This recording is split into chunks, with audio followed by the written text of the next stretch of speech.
Dragii noștri spectatori din Sibiu, din România, din toată lumea, pentru dumneavoastră am inventat Festivalul Internațional de Teatru și tot ce festivalul apoi a dezvoltat, unul din cele mai importante proiecte, Aleea Celebrităților. 50 de nume care au schimbat fața artelor spectacolului în lume sunt pe Aleea Celebrităților la Sibiu. Oraș care n-a fost niciodată cucerit și a deschis porțile pentru cei mai mari artiști ai lumii. În 1 octombrie îl sărbătorim pe Peter Stein, care a primit o stea în 2014 pentru întoarcerea acasă. Ce frumos! S-a întors în Sibiu ca acasă, pentru că mai fusese în acest oraș, a prezentat o formulă a spectacolului Faust, care a însemnat cel mai mare și mai lung spectacol creat vreodată, 24 de ore pentru expoziția mondială de la Hanovra. La Sibiu a venit cu o variantă în care el interpreta această mare operă împreună cu un muzician. Și apoi cu ultima bandă de magnetofon a altui mare artist celebru, Klaus Maria Brandauer, prieteni care au lucrat și lucrează împreună. Îl sărbătorim la 84 de ani pe Peter Stein, îi spunem la mulți ani și îl așteptăm să se întoarcă acasă.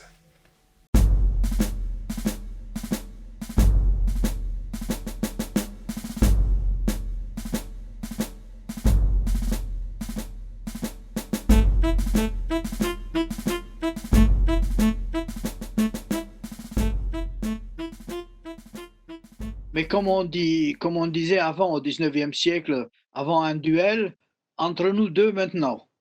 Oui. Donc nous avons un événement qui nous lie en quelque sorte, de manière particulière. Nous nous sommes vus le soir même où l'isolement a été décidé dans ce restaurant, l'Entracte, à côté du théâtre où tu préparais la prochaine première avec Jacques Weber et les petites pièces de Tchekhov. Et le lendemain, il y a eu la décision de l'interdiction de voyage, du confinement. Et toi, tu t'es trouvé 3 jours enfermé dans un hôtel, un peu comme Walter Benjamin à la frontière entre la France et l'Amérique, ni de la France ni de l'Italie, dans un hôtel.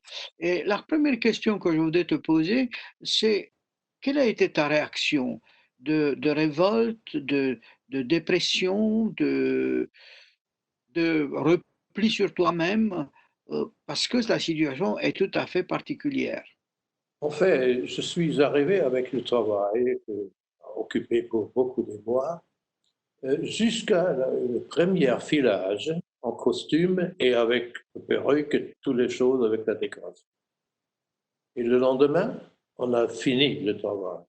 Et pour ça, j'ai pensé, oui, alors, j'ai toujours pensé, si tu deviens vieux, les choses deviennent plus faciles, ça veut dire dans le métier. La répétition, tu sais comment le faire, tu connais les interprétations, tu connais les acteurs, c'est un certain respect aussi de certaines carrières, et les choses deviennent plus faciles.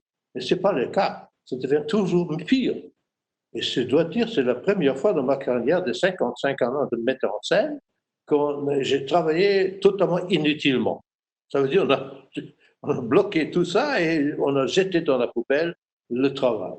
Et c'était un peu dur, je dois dire. Mais sur l'autre côté, je suis habitué, ça, parce que beaucoup de choses j'ai souffert dans les derniers 10 ans qui sont très humiliants et pas très jolis. Et comme ça, je dis, voilà, je m'en fous, qu'est-ce qu'on peut faire? Je veux aller à la maison au moins. Et c'est grâce à Dieu, ça fonctionnait. Parce que le 18 de mars, j'ai eu un vol Charles de Gaulle à Fiumicino, et avec des masques, des choses comme ça, des gants, on pouvait entrer, c'était plein L'avion. l'avion, et c'était clair, on pourrait, en tout cas, prendre le virus. Mais ce n'est pas fonctionné, avec des problèmes d'atterrage, des problèmes de ça. Mais à la fin, même, on m'a porté dans la nuit, clandestinement, de Fiumicino à ma maison, en Ombrie. Et dans ce moment-là, c'est clair, j'étais dans une situation extrêmement privilégiée. Parce que j'ai une ferme là, une azienda agricola. J'ai trois dépendants qui travaillent dans cette ferme. Et toutes les choses étaient totalement normales. Et quand je suis à San Pancrazio, comme c'est le nom de ce lieu, je suis toujours en quarantaine parce que 3 kilomètres, il n'y a rien. Et comme ça, je pouvais voir le ressouillement de la nature. En avril, tard mars, avril et commencement de mai, un miracle qui te fait convaincre que tout est totalement normal. Ça veut dire, au commencement, la nature a dormi, maintenant ça se réveille, il n'y a pas de problème, pas du tout de problème. Même savant que même un virus est une partie de la nature. Et d'autres. Comme nous sommes aussi une part de la nature, nous sommes sur un côté très enchanté, sur l'autre côté en péril, en danger. Et comme ça, tu parles avec quelqu'un trop privilégié pour se faire des plaintes, se plaindre, des choses comme ça. Ce ne serait pas juste. Mais est-ce que le fait d'être à San Pancrazio, qui est un lieu magique, à côté d'Orvieto, c'est un coin extraordinaire, est-ce que tu es resté chez toi, tu t'es confié à tes oliviers, tu as parlé aux oliviers qui sont autour de la maison, est-ce que le travail a changé ou tu as continué à faire du théâtre, à penser à des projets? Non, je n'ai pas de projet. Le dernier projet que j'ai dans ma carrière, je crains, c'est cette crise de nerfs, cet spectacle que j'ai mis avec Jacques Hébert. Et je n'ai pas du tout pensé à ça, absolument pas. J'ai commencé à continuer de lire, parce que j'ai décidé à la fin de ma carrière de lire tous les livres que j'ai dans ma jeunesse achetés, mais pas vraiment lus, comme par exemple La Recherche de Proust, que j'ai lu même en français, et le Homme sans qualité, Mann ohne Eigenschaften de Musil, et même Ulysse de James Joyce. Une fatigue terrible, je dois dire. Et même à la fin, j'ai lu en original Finnegan's Wake, le dernier roman qui est encore plus idiot, je dois dire. Difficile, plus pubertaire dans un certain sens. Et comme ça, maintenant, j'ai lu Beda Venerabilis. C'est un livre du 8e siècle après Christ, Jésus-Christ, sur l'histoire des Anglais. Et c'est une chose. C'est l'autre chose, j'ai commencé à travailler dans la forêt, de faire l'ordre dans la forêt et dans le parc, et de travailler physiquement, au moins 2 ou 3 heures, jusqu'à 4 heures par jour, même si j'ai des problèmes physiques, mais je le fais comme ça. Alors, c'est une situation qui sûrement restera comme ça et ne changera jamais pour moi. Est-ce que le fait de te consacrer à ces grands livres, ces livres sommes, L'homme sans qualité, la recherche, Ulysse, c'était une manière d'éviter le présent et de trouver dans la mémoire une solution? Hier soir, Warlikowski, bizarrement, disait la même chose, qu'il n'a pas regardé la télé, il ne s'est pas intéressé au théâtre, mais il a relu La Recherche de Proust. La mémoire comme solution. mon impulse était différent. Mon impulse était que quand j'ai acheté ce livre dans la première traduction de Proust, la recherche, la première traduction en allemand, je l'ai acheté, j'ai commencé à le lire et de le jeter à part. Et quand maintenant, je suis presque 83, je pensais alors, il faut au moins donner raison à cet pubertaire homme de 20 ans d'avoir acheté ce livre. Alors, il faut même au moins essayer de le lire. C'était un grand piacere, un grand Plaisir. plaisir, même aussi avec des rébellions contre et des fatigues aussi d'être avec beaucoup d'ennui quelquefois. Mais très intéressant pour comprendre soi-même le propre développement mentalement. C'est une grande aide de dire ces choses. Aussi le Musil. Mais tu es venu à Paris ces derniers temps, tu as travaillé sur deux grands textes essentiels de la littérature dramatique française, sur le Misanthrope et Tartuffe, et tu as proposé ce que tu appelles un théâtre de paroles, un théâtre des mots. Ces mots, ces vers qu'on n'a jamais entendus avec une telle clarté, une telle force. Euh, Est-ce que ça, c'est une attitude polémique à l'égard de cette multiplication des images aujourd'hui, de la fluidité, euh, proposer un théâtre qui s'oppose, disons, entre, entre guillemets, à l'esprit du temps. Euh, c'est absolument pas le cas, parce que j'ai toujours travaillé comme ça. Toujours. Je dis toujours la chose. J'ai essayé de continuer de faire théâtre de l'art.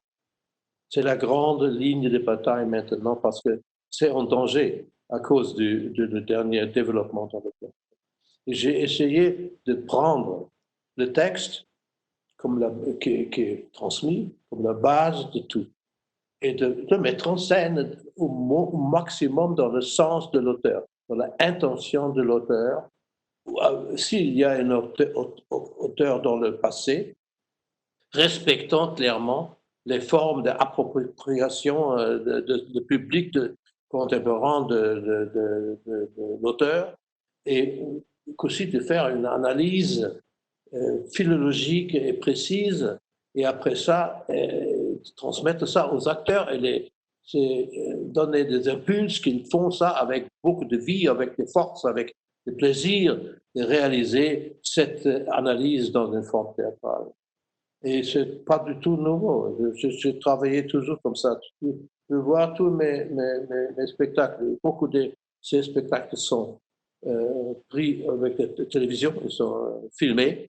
Alors on peut le contrôler. Et tu peux voir, j'ai essayé ça exactement. Avec clair, avec une esthétique qui est plus ou moins de notre temps et non d'une esthétique des temps antiques. Mais sur la base de comprendre les intentions de l'auteur.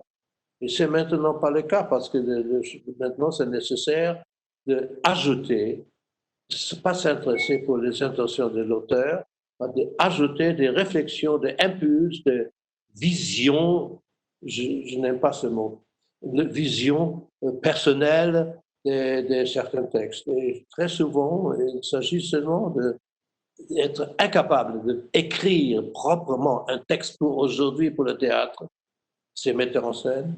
Il utilise le grand nom du passé pour se couvrir la propre impotence, incapacité d'écrire du théâtre pour aujourd'hui.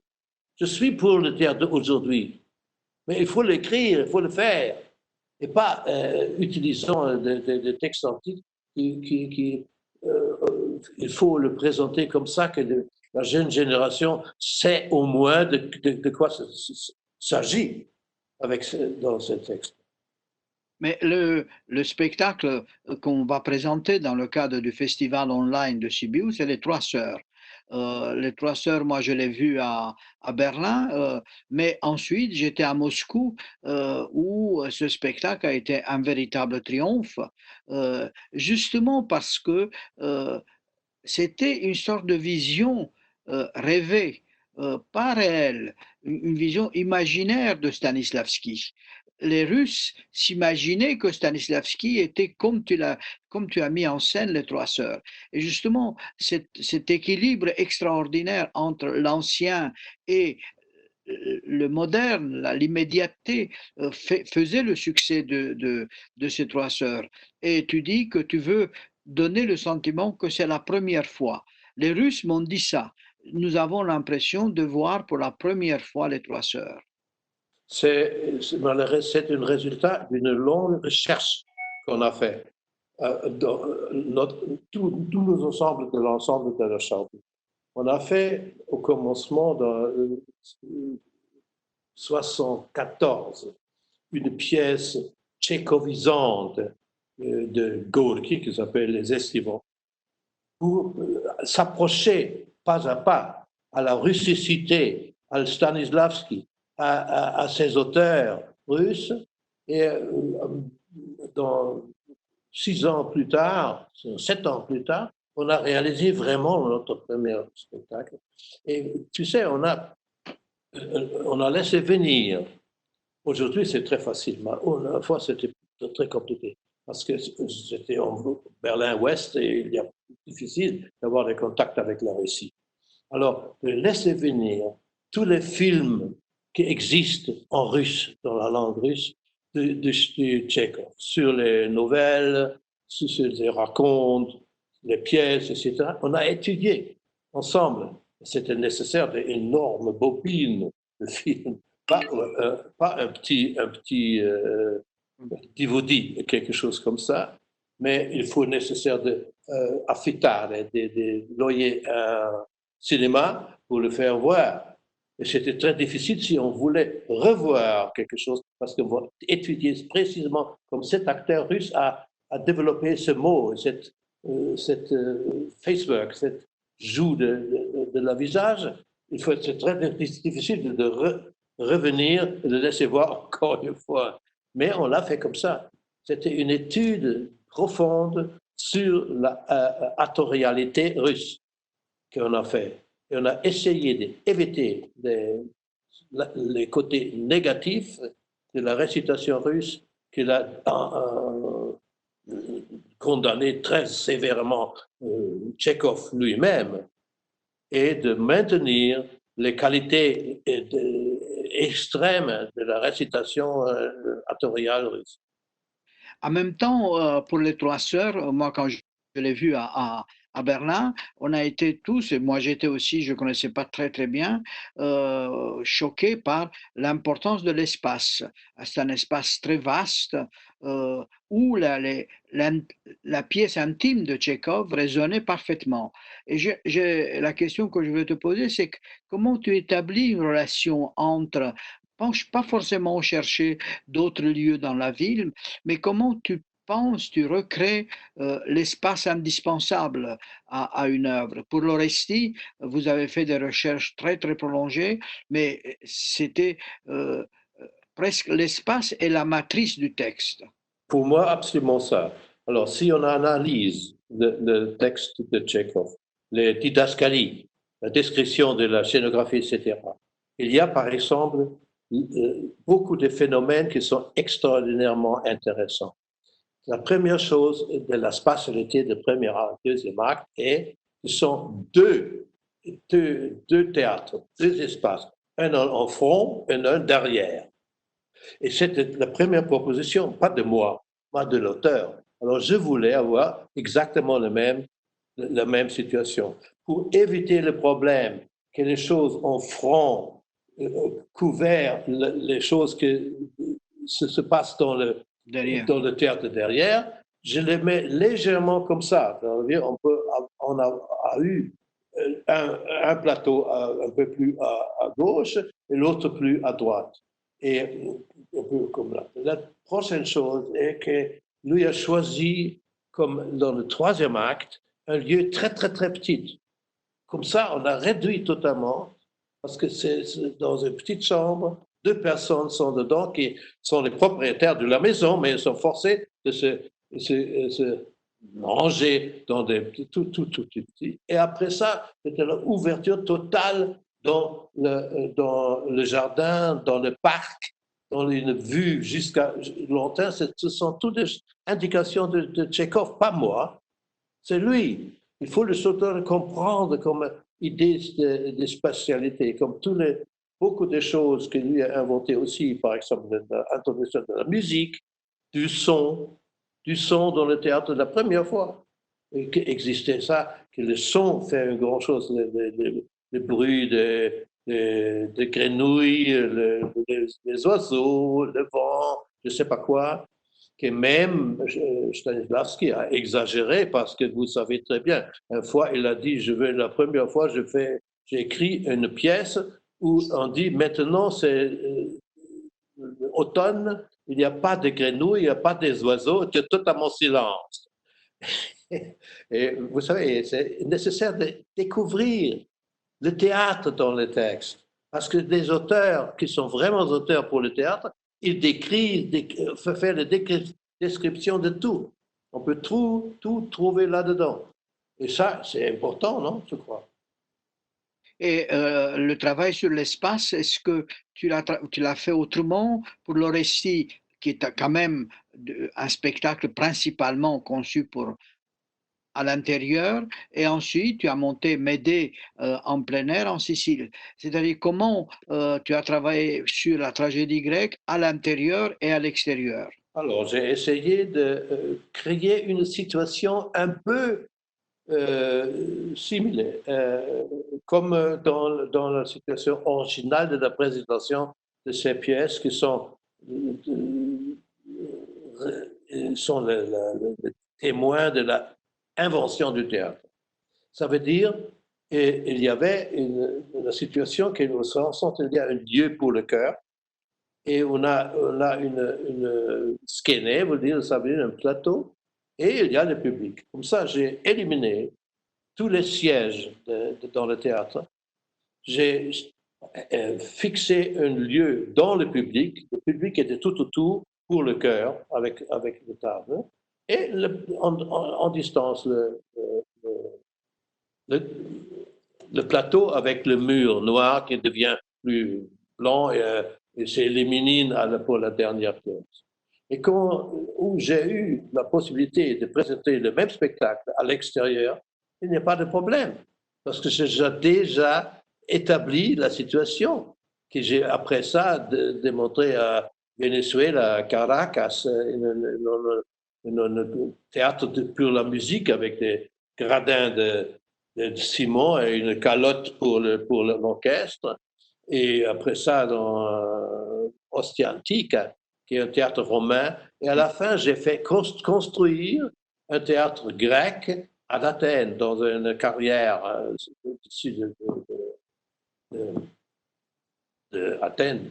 Et comme ça, je n'avais pas de problème de transférer dans l'extérieur. L'Orestie a été aussi un spectacle qui a marqué la mise en scène moderne et surtout le cœur des vieillards, qui était une grande, une grande découverte de la manière de traiter le cœur. Je te fais part une fois de mon enthousiasme pour le cœur des vieillards, et tu m'as dit, on ne trouve ça qu'une fois dans la vie. Je trouve très beau ça, c'est que le metteur en scène se reconnaît dans les acteurs, mais se reconnaît aussi dans une image chorale, comme c'était cette image des vieux paysans grecs qui intégraient la tragédie. Est-ce que ce travail sur le cœur, tu l'as poursuivi, il t'a intéressé après l'Orestie, dans l'Orestie russe, bien entendu?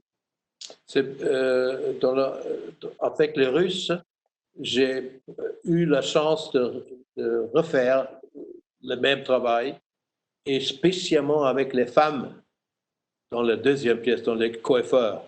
Je suis même arrivé à une solution en plus intéressante, plus intéressante. Mais tu sais, en vérité, c'était tout seulement possible avec un ensemble con qui j'ai travaillé 10 ans. J'ai commencé à 70 et j'ai fait la mise en scène à 80. Et comme ça, c'était des acteurs qui se connaissaient, qui étaient incorporés dans la dramaturgie, le travail dramaturgique, dans le travail de la scénographie. Dans tout, il était incorporé. Et comme ça, c'était seulement possible d'avoir de la fiducia. La fiducia, comme si, la confiance, la confiance qu'elles sont capables de se respecter dans le travail de cœur, parce que c'est ça, chaque acteur pense qu'il est un acteur de protagoniste, non? Et comme ça, c'est un cauchemar de travailler dans le cœur. Mais ils ont eu le courage, aussi la volonté, parce qu'on a décidé ensemble de faire. Et c'est très rare une situation comme ça. Ce n'est pas répétible. Pour moi, pas du tout répétible. Est-ce que tu as travaillé donc sur les Grecs, sur Shakespeare, sur Tchekhov? Est-ce qu'il te semble que le théâtre est profondément lié à l'Europe, qu'il est une invention de l'Europe? Absolument. Dehors de l'Europe, il n'existe pas de théâtre. Il existe des formes théâtrales, mais pas le théâtre. Le théâtre européen est si important et aussi, disons, dans le sens impérialiste, a conquis tout le globe à cause du fait du texte. Parce que c'est un théâtre basé sur le texte. Toutes les autres traditions théâtrales qui existent dans le monde ne sont pas basées sur le texte, mais sur les traditions, de manière d'agir, sur l'improvisation et toutes ces choses-là. Et comme ça, un texte, tu peux le transporter. Tu peux le transporter ici en Amérique, en Asie, et tu peux faire De mise en scène. des mises en scène, des traductions. Et comme ça, tu peux l'exporter. Mais en fait, ce théâtre de texte, qui est le point génial du commencement du théâtre le théâtre dans le mot grec du théâtre, c'était quand on a décidé d'introduire dans une situation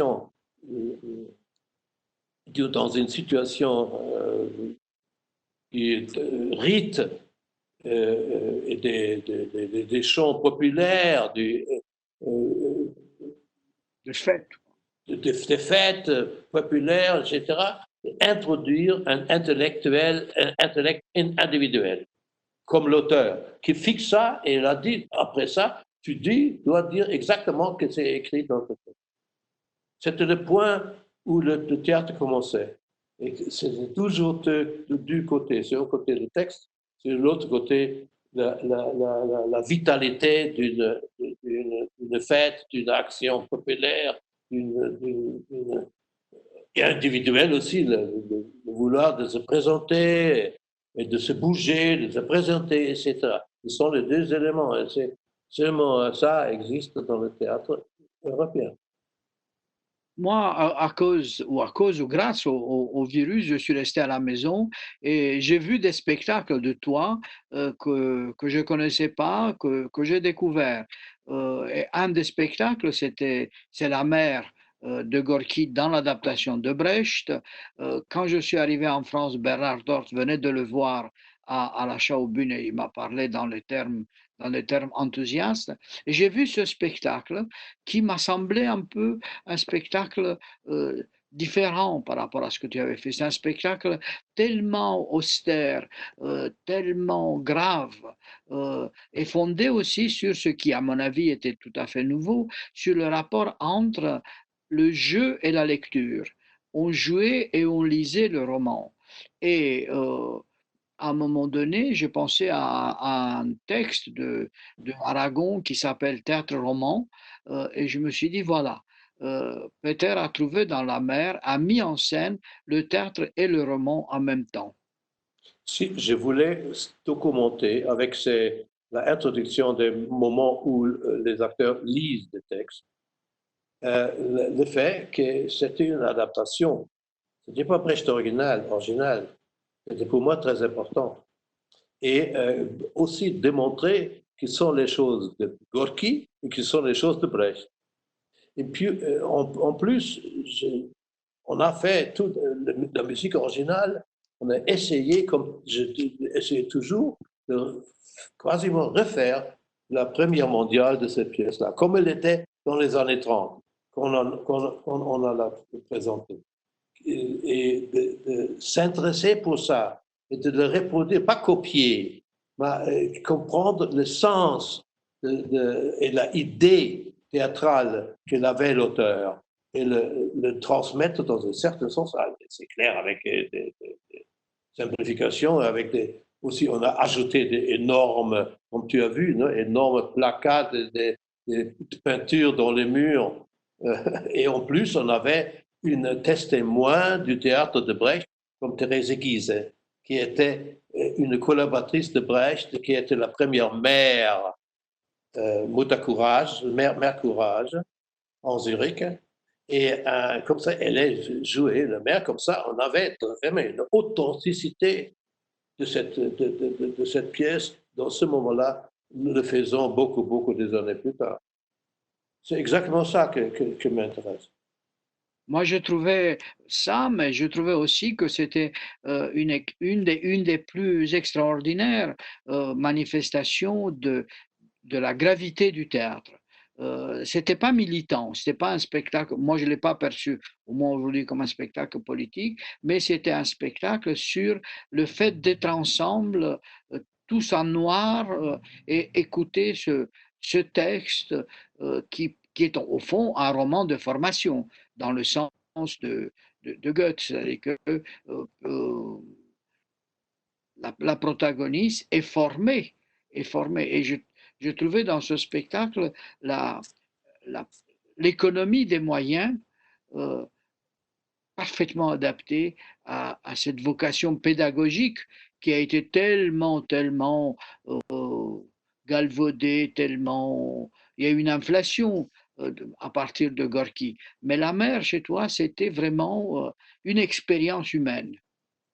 Si, par exemple, j'ai introduit aussi, dans un certain moment donné dans le spectacle, un texte, peut-être des textes plus cruels politiquement, plus cruels même de discours de Saint-Just, etc. C'était l'histoire de le Parti communiste numéro B. C'est un texte staliniste d'une cruauté terrible. Ça veut dire, je voulais aussi introduire un aspect, comment ces choses-là, une histoire qui est racontée de 1905, comme se développée il y a 20 ans, 30 ans plus tard. Et ce sont des choses de combiner les originales avec des prospectives vers aujourd'hui et vers plus tard dans l'histoire. Et ce sont les moyens qu'on a pour produire une chose. C'était pas, on a dit maintenant on a un théâtre communiste dans le Berlin de l'Ouest. On a écrit ça, les critiques, parce qu'ils ont compris rien. Et comme ça, c'est clair, on a essayé à cause de cette mise en scène, cette première dans la Charbonne, dans le théâtre qu'on a fondé. Immédiatement après ça, il y avait une discussion dans le Sénat de Berlin, dans le Parlement, de couper cette expérience parce qu'on a dit que c'est un théâtre communiste, c'est pas possible dans Berlin de l'Ouest. Vous avez monté la tragédie optimiste aussi, non? Oui, aussi, j'ai présenté ça 2 ans plus tard. Et parce qu'on voulait essayer de voir qu'est-ce qu'on peut faire avec ces textes qui reflètent le développement socialiste dans les sociétés d'Europe. Et il n'y a pas beaucoup de textes qui font de documentation de cette idée-là. Et comme ça, à cause comprendre les choses de manière toujours directe. Aujourd'hui, on n'a pas compris que c'est un moyen, un discours qui veut aller à travers le passé vers le futur et pas pour le moment. Dans les retransmissions, pour moi, il y avait un spectacle mythique que je n'avais pas vu, j'ai vu seulement des photos, c'était Shakespeare Memory. Euh, et dans Shakespeare Memory, j'ai trouvé ce que tu dis depuis un certain temps, c'est que Shakespeare est lié à l'histoire. Shakespeare appartient à son époque et que tu n'as pas voulu adopter la position de Jan Kott, Shakespeare notre contemporain et de toutes les adaptations. Et en voyant Shakespeare Memory et ensuite en voyant récemment en Italie Richard II, j'ai compris l'importance que tu accordes à l'histoire, à la distance et non pas à la proximité. Oui, c'est difficile avec Shakespeare parce que pour ça, je ne suis pas un très bon metteur en scène pour Shakespeare. Parce que Shakespeare a besoin aussi cette verve directe de faire du théâtre de part des acteurs. Et j'étais trop fort sur le côté philologique. Et je crois que c'est ça. Tu connais mon As You Like It? Oui, non, non, non, non, je ne connais pas. Alors, peut-être une fois, je dois te montrer. C'est assez intéressant, mais totalement. Non, le problème avec Shakespeare's Memory, c'était que c'était le premier échec total de la chambre. Parce que les critiques l'ont totalement détruit, parce que ce n'était pas théâtre. On a un an, on a se préparé pour notre premier Shakespeare. Et avec ça, on a étudié tous les éléments. Le mot Shakespeare's Memory a un double sens. Ça veut dire les choses qui sont dans la mémoire de Shakespeare et les choses que nous avons comme mémoire dans ces textes. Et comme ça, on a présenté toutes les choses qui sont possibles en connexion avec la philologie shakespearienne. Et les auteurs étaient enchantés de le faire, même s'ils se mettent en grand danger parce qu'ils font des marcher sur une file, comment ça s'appelle ça? Funambule. Enfin, funambule. Ils pouvaient tomber de 12 mètres. Et on a presque fait de tout ce qu'on peut réfléchir. Et c'était un grand, comme un musée vivant. Comme un musée vivant. Et c'était 2 soirées. Et le public l'a aimé énormément parce que là, ça commençait à 7 heures, à 19 heures, et le public n'est pas sorti. Et c'était toujours nécessaire de continuer parce qu'ils voulaient savoir autre chose. Ils ont demandé les acteurs de raconter autre chose. C'était incroyable. Par exemple, le pauvre acteur Otto Sander a lu un texte très fameux, c'est l'anatomie de la mélancolie, von Burton. E loro volevano sentire tutto perché è un testo fantastico. E così era un grande successo con il pubblico e una distruzione totale da parte di notre pubblico.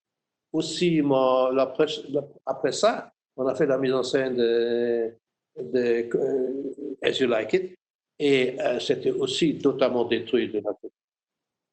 Maintenant, grâce à cette succession de retransmissions, j'ai vu un spectacle dont je rêvais, que je n'ai pas vu quand j'étais en visite à Belgrade, au BITEF. C'était Le Prince de Hambourg. Ah.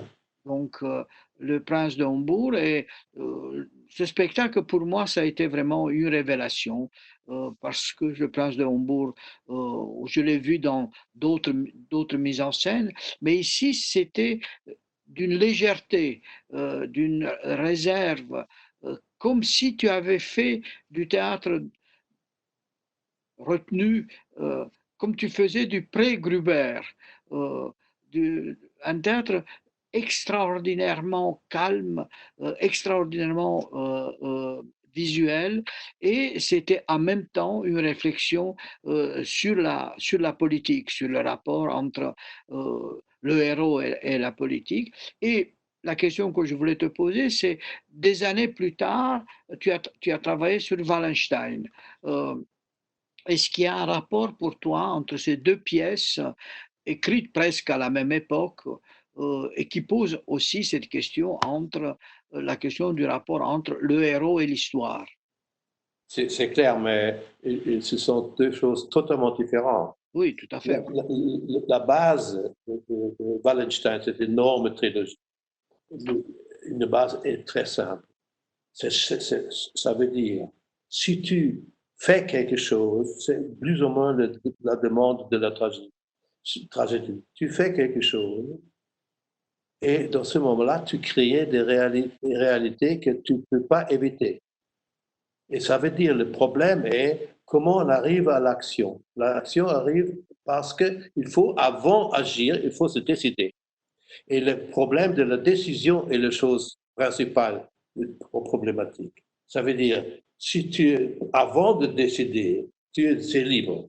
Tu as 1000 oppositions d'aller dans toutes les directions. Et pour arriver à une décision dans quelle direction vraiment, tu veux dire, tu dois assassiner toutes les autres possibilités.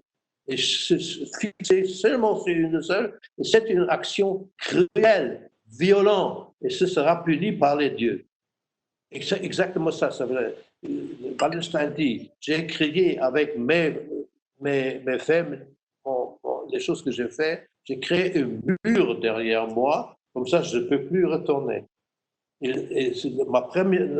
la prochaine action sont déterminées par les actions que j'ai faites avant, même si je ne voulais pas le faire. Et dans Prince of Hamburg, c'est un peu différent.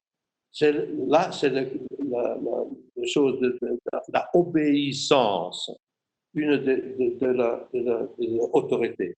Alors, tu as un ordre et tu fais quelque chose contre cet ordre, et c'était très succès. Alors, Prince of Hamburg a gagné la bataille en faisant une indiscipline, d'être indiscipliné. Et dans ce moment-là, c'est clair, il faut le punir même s'il avait succès. C'est totalement pervers, c'est aussi inhumain, mais c'est normal, c'est la loi de l'obéissance. Et la chose importante est comme ça qu'à la fin, le grand, comment dirais-je, prince électeur, il réussit de remettre cette décision dans la conscience de Prince of Hamburg qui a fait cette faute, de ne pas seguir l'ordre. Remettre, alors, tu dois maintenant décider qu'est-ce qu'on fait avec moi. Alors, si tu dis, moi, je ne suis pas juste, alors tu peux être libre. Sinon, il faut te tuer. Et comme ça, à la fin, dans les grandes discussions, le prince d'Hambourg décide d'accepter d'être fusillé à cause de son ordre. Et dans ce moment-là, c'est la possibilité du grand lecteur de faire un grand pardon. Et comme ça, la société est basée sur le consentement volontiers de chaque élément de la société aux ordres. Dans ce moment-là, ça se fait quasiment l'état idéal. C'était l'idée de pauvre Kleist qui était un militaire russe. Et comme ça, c'était seulement un songe d'une société idéale où tout le monde accepte l'ordre avec de propre volonté et pas par force. Et comme ce sont les deux choses un peu différentes. Non? La chose intéressante est il existe un texte de Brecht qui fait référence sur le prince d'Hambourg. Il me manque le titre maintenant. Je crois que c'est Die Maßnahme. Comment s'appelle ça? La décision. La décision prise. Oui. C'est exactement ça. Il a utilisé le problème de Kleist et comme ça, pour tous les communistes qui ont fait des problèmes acceptent d'être tués. C'est plus ou moins la même chose. On sait dans quelle direction ça va. Il y a chez toi une véritable attraction qui a marqué l'époque des années de ta vie, des années 60, 70, c'était Faust. Faust qu'on monte à Sibiu, qu'on monte aujourd'hui ici ou là. D'où vient cette attraction pour un protagoniste de l'Occident, Faust, et Faust que tu as monté dans toute son étendue, de la première partie, la seconde partie, et où l'on retrouve d'ailleurs cet acteur, Bruno Ganz, qui jouait le prince de Hombourg et qui jouait Faust après. Donc, est-ce que Faust est pour toi la figure de l'intellectuel européen? Alors, il faut dire que Faust est devenu un personnage très important pour l'Allemagne à cause de cette pièce de Goethe. Parce qu'ils étaient, pour nous, les Allemands, à cause de la énormément performance de la langue que Goethe a utilisée. Et la même chose que pour l'italien et la Divina Commedia di Dante. Ça veut dire c'est le grand pièce de culture et de poésie et de théâtre. Et c'est comme ça. Il n'y a rien de plus grand. Il faut accepter, il faut aussi dire qu'il n'existe pas un autre exemple qu'est-ce qu'on peut faire en beauté avec la langue allemande. Il faut, si on veut le faire, il faut lire, par exemple, la scène de la carcere, de la prison. C'est à la fin de Faust I, de la prison de Gretchen, où Gretchen et Faust discutent. C'est incroyable. C'est une beauté qu'on ne peut pas croire qu'on peut faire avec la langue allemande. Alors, c'est des mots. Pour ça, c'était pour moi possible aussi, quand il y avait ces deux centenaires, d'avoir le fric pour faire pour ça, parce que pour les Allemands, c'est un mythe. Et bizarrement, aussi, comme tous les mythes, utilisés dans une manière totalement idiot. Parce que même les Prussiens, et plus tard aussi Hitler, a donné que je suis le nouveau Faust. Je suis quelqu'un qui analyse tout et fait des miracles. Le problème, c'est seulement qu'ils n'ont pas lu vraiment le texte parce qu'ils ne peuvent pas comprendre, ils sont trop stupides. Comme ça, le mythe de Faust, comme un Allemand spécial, ça veut dire qu'il veut savoir tout et savoir qu'il est dans les profondeurs de la science, etc., et créer des merveilles. C'est totalement faux parce que dans le Faust de Goethe, c'est écrit que Faust est toujours failli. Il essaie de faire quelque chose et ça ne fonctionne pas. Oui, il échoue. Un échec après l'autre, jusqu'à la fin. Même sa mort, un échec total. Sauf la version à la fin, vraiment à la fin, où il est pardonné quasiment par les forces célestes. Mais c'est une autre chose. Faust est de grande raconte pour ça, c'est vrai, c'est très vrai, très Goethe, que toutes les actions que nous voulons faire, très tragiques, sont destinées à faillir. Et si on veut essayer d'apprendre quelque chose de cette défaillance, on recommence, on essaie d'apprendre quelque chose, on fait de nouveau, on faillit. Et comme ça, c'est toujours, on va avoir. C'est le destin de la race humaine. C'est comme ça, c'est décrit dans l'Orestie de Aeschylus, c'est décrit exactement ça comme une loi qui a introduit Zeus. Et comme Goethe, en Faust est exactement la même chose.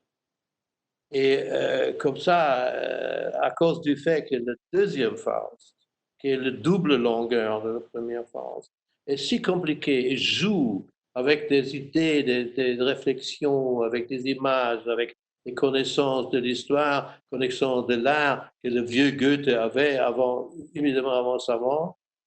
Alors, on ne pouvait pas comprendre. Mais moi, j'avais besoin de 50 ans avant d'être capable, même avec l'aide des commentaires, de lire ce texte-là, qui Goethe a décrit comme des scherz, des jokes. Comment ça? Des blagues. Des blagues. Des blagues sérieuses. C'est son définition de Faust II. Mais la vérité, le contenu, la philosophie, c'est dans Faust II, pas dans Faust I. Faust I est un texte très facile de le faire, très efficace. C'est tout. Mais la vérité est dans Faust II. Et comme ça, pour moi, c'était nécessaire. Je voulais toujours le faire, démontrer ça, laisser participer le public à cette expérience. Parce que aussi, dans le Faust II, spécialement, il joue avec les formes de théâtre. Alors, avec le théâtre sur le plateau normal, un plateau quasiment d'opéra à l'italienne, avec des passages dans le carnaval, différentes formes de présentation théâtrale, et aussi la tragédie. Il crée un théâtre grec dans le troisième acte, et comme ça, il joue aussi avec le théâtre, et ça, je voulais présenter. Et ça fonctionnait avec le public, mais pas avec la critique. La critique, elle a totalement détruit. Mais dans ce que tu dis, maintenant, je suis assez ému de retrouver parce que nous avons fait un cycle d'entretien à Paris. Il y a un petit livre que tu n'as pas voulu qu'il soit publié en allemand. Et c'est moi, à partir de tes interventions, qui ai proposé un titre et je ne pensais pas qu'il était tellement faustien. Et le titre, c'est Essayez encore, échouez toujours. C'est exact ça, exactement ça. Donc, Je veux te dire une petite chose. Si tu es intéressé dans Optimiste, tragédie optimiste, tu peux le voir le 5 juin. le 5 juin. Exact. Du théâtre dans le fauteuil, comme disait Alfred Musset. Exact. Peut-être après ces grandes mises en scène, tu as travaillé, tu es revenu à des spectacles plus restreints. À Sibiu, nous avons vu la dernière bande que tu as montée et en allemand et en français. Donc, il y a ces derniers temps une sorte de variété des textes. Tu as monté un texte dont je me souviens même maintenant que tu m'as dit une phrase formidable, le retour de Pinter, que j'avais vu dans la mise en scène de Bondy. Et moi, je n'ai pas trop aimé. Et moi, je disais, la pièce n'est pas grand-chose. Et tu m'as dit, Georges, tu te trompes, c'est lire en version moderne. Et j'ai trouvé ce spectacle magnifique, là, dans ta version italienne. Maintenant, Molière. Donc, comment tu choisis la dernière bande, le retour les Molières, est-ce que c'est des acteurs, est-ce que c'est des comédies aussi? Non, les décisions de qu'est-ce que on fait, c'est toujours déterminé de beaucoup de choses. Par exemple, la dernière bande, c'était pour moi une proposition que je fais à Brandauer, parce que notre projet de faire lire est failli. Comme ça, c'est une récompense, quoi. Et quand je l'ai transformé vers la France, vers Paris, avec Jacques Weber, c'était parce que Jacques Weber dit « Je veux travailler avec toi. Alors, qu'est-ce que je dois faire ?» Je ne vois rien. OK, j'avais aussi cette décoration, alors on peut le faire, c'est facile. On a fait ça. Les décisions, par exemple, de mon premier travail après quasiment 50 années de carrière comme metteur en scène, à l'Odéon, à cause de la première invitation de mon ami Luc Bondy. je voulais faire Britannicus. Lui, il dit non, non, non, non, non, tu dois faire la biche. Alors, j'avais seulement la possibilité de choisir la biche. Et quand j'ai proposé le chapeau de paille d'Italie, il a dit non, non, on l'a déjà fait. Alors, tu sais, alors c'est pas comme ça que le metteur en scène est le grand mec et décide tout. Décide tout. Alors, j'ai décidé le prix Martin. Après ça, Jacques Weber m'a dit je veux absolument continuer de travailler avec toi. Je dis ok, pourquoi pas. Alors, je veux jouer Argan. Alors, c'était lui qui l'a choisi, ça, pas moi. Et comme ça, lui, alors, si tu trouves, tu peux jouer Argan, mais tu dois trouver un producteur. Il a trouvé un producteur, Frédéric Franck, qui a combiné les choses, comme ça, on l'a fait. Après ça, j'avais comme prévu, comme Tartuffe, Lambert Wilson. Il a donné forfait 3 semaines avant la répétition, le commencement de répétition. Alors, mais plus tard, il m'a appelé, tu veux faire avec moi le Misanthrope. J'ai dit, ok, tu es un con, mais bon, on peut le faire, ensemble, pourquoi pas. Comme ça, tu sais, c'était pas moi qui ai décidé ça. Après ça, Jacques de Dubois dit, je veux absolument continuer de travailler avec toi. Alors, j'ai proposé pour lui des monologues. Des monologues calchas, ça veut dire chant de cygne, et tabac, Oui, fait de tabac. il a fait du tabac. Et j'ai ajouté le demande en mariage pour la fin. Avec toi, où lui joue aussi le père. Comme ça, en fait, ce sont les choses. Quand j'ai fait les décisions de la Chambre, c'était un travail collectif. Beaucoup de propositions à discuter, etc., etc. C'est clair, à la fin, on commence de préparer les choses un peu plus sérieusement, respectant les moyens qu'on a, etc., etc. Mais en général, les décisions pour faire quel spectacle, ça dépend de 1000 choses. Par exemple, je voulais faire Faust et j'ai lutté 10 ans avant d'avoir la possibilité de le faire. La même chose avec Wallenstein. Tu as travaillé, et ça a été un très grand succès, là-bas dans ton hacienda agricole, comme tu dis, pour travailler sur les possédés de Dostoïevski, que moi j'ai pu voir ici à Paris au théâtre Berthier. Et on parlait la dernière fois de la possibilité d'ouvrir une école. Est-ce que ce projet t'intéresse toujours chez toi comme comme une sorte de transmission Je crois que c'est pour moi la seule possibilité de faire quelque chose dans le théâtre. Parce que je n'aurai pas d'autres projets, je suis sûr. Je suis vieux, on ne m'invite plus.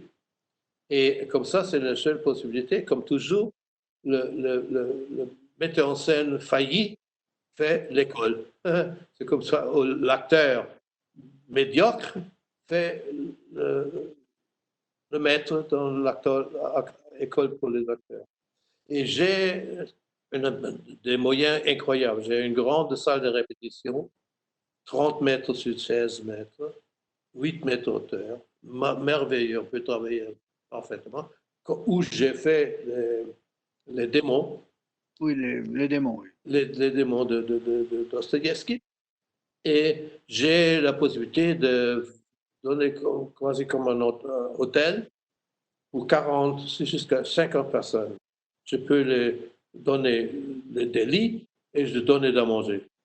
Comme ça, on peut faire des champs de concentration de théâtral. Et ça peut être, quelquefois, c'est pas mal. Aussi pour les acteurs, c'est pas mal de se concentrer totalement sur une seul point de travail. La prochaine chose que je veux faire, c'est travailler sur les jeunes Tchekhov. Pas seulement les petites pièces dans un acte, mais aussi Platonov. Ce serait la prochaine chose, mais je dois avoir le fric pour le faire parce que c'est cher. Je ne veux pas que les élèves ou les jeunes acteurs ou les acteurs pour performance, pour amélioration, choses comme ça, doit payer le prix pour être là pour un mois, disons. Comme ça, je dois avoir des financements, peut-être européens. Etc. Nous avons parlé une fois, peut-être pour finir, et tu étais comme moi d'ailleurs aussi, on partageait la même idée que les stages, et la formule vient de toi, que les stages sont une source d'illusion. On travaille si peu, si rapidement, et tu m'as dit, j'aime pas les stages parce que je ne fais pas de stages, parce que les stages sont une source d'illusion. Par contre, cette école serait plutôt une école à long terme, pour une période plus. Si, absolument. Au moins un mois. Mais parce qu'il faut créer, on peut le faire dans ma propriété, disons, une situation un peu monacale. Ça veut dire se concentrer sérieusement sur une chose. Pour ça, un mois, c'est indispensable. J'ai fait des différentes choses. Par exemple, à Venise, j'ai fait une chose pour 2 semaines. C'est pas assez. Parce qu'on a besoin de temps pour se mettre ensemble vraiment, de prendre fidélité, pour prendre confiance un vers l'autre. Et ça requiert un peu de temps. Absolument. Tu as toujours travaillé, on peut finir sur une sorte de tension entre l'acteur emblématique, l'acteur protagoniste, l'acteur héros, Edith Clever, Jutta Lamp, Bruno Ganz, Brandauer, et de l'autre côté le cœur. J'ai l'impression que ton art est un art entre jamais sur les ou rarement sur les relations moyennes, le cœur, la communauté et le héros. Est-ce que c'est une impression juste? Ça m'intéresse seulement si le héros sort du cœur. Il doit être parti du cœur. Et il peut sortir, mais il doit retourner. Alors, sinon, un pur héroïsme, protagonisme, ça ne me plaît pas du tout. Pour ça, j'ai toujours essayé de me comporter vers tous les acteurs de la même manière, de créer vraiment une situation collective avec confiance un vers l'autre. Parce que aussi, le grand protagoniste, s'il n'est pas aidé par tous les autres qui sont autour, il ne peut pas être protagoniste. C'est impossible. Seulement avec l'aide du cœur, ça veut dire des acteurs qui ont des rôles plus petits, il peut démontrer ses forces meilleures. Sinon, non. Ce que tu me dis me rappelle une très belle phrase, une très belle situation symbolique. Je faisais un cours à l'université et à la fin, il y a un étudiant africain très sympathique qui est venu me demander, Monsieur Banu, mais qu'est-ce que ça a le théâtre avec le cœur? Et je ne comprenais pas. Il dit, mais qu'est-ce que ça a le théâtre avec ça? Et je trouve que ce que tu dis, c'est vrai, que le cœur, c'est le cœur. Donc, C'est bellissimo. Très bien. voilà. Merci beaucoup. Ok, merci à toi. J'espère qu'on se peut revoir à Paris si vite possible. Très vite. Et moi en Italie pour voir la sienne. Voilà. Absolument. Ciao. Embrasse Maddalena de ma part. Oui, merci beaucoup. Au revoir. Ciao.